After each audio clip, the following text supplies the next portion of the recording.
Hi, welcome to Cooking with Lori. Today we're going to do new and improved rice flatbread, which is one of our favorite gluten-free ways to have a bread kind of thing.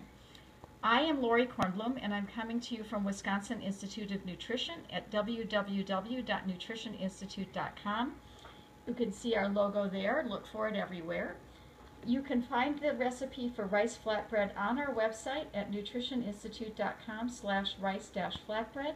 You can also find it in our book, Extraordinary Foods for the Everyday Kitchen. You can see that our copy of the book is extremely well used because not only did we write it, but we use it all the time. The recipe is on page 143 if you want to follow along. So first what we're going to do is get out our ingredients. I see that we need brown rice flour, white rice flour, sea salt, safflower oil, and some water. So I happen to like Bob's Red Mill rice flour.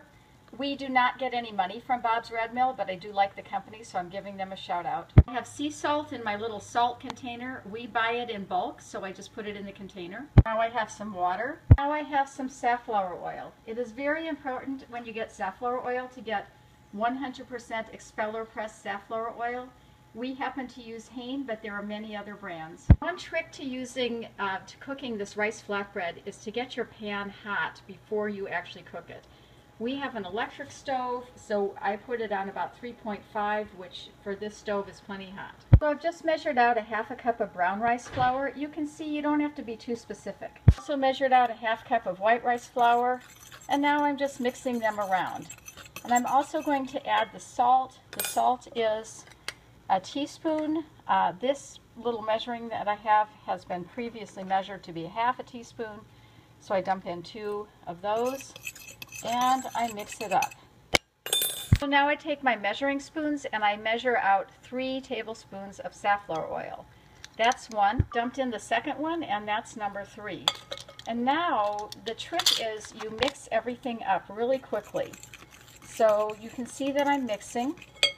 So now I've totally mixed it up, and you can see that it's like little granules of, it's with the oil, the salt, and the rice flour mixed together. So now what I'm going to do is add water, and I added a small amount at a time. So I've just added a little bit of water, and I'm going to mix it up.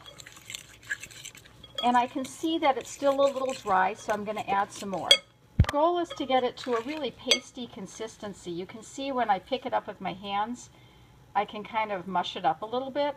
It looks gross, but it tastes really good. If it's too dry, then add a little more water. If it's too wet, then add a little more flour until you get that consistency. Now what you're going to do is you're going to make it into little patties. First, what you have to do is put some oil in the pan so that the oil is hot. Now have oil in the pan. You can see it's not a huge amount, but it's enough, and it's very hot, so it won't get too absorbed in the rice flour. Now you can see that I've made little patties and shaped them into flatbreads, and they are now cooking in the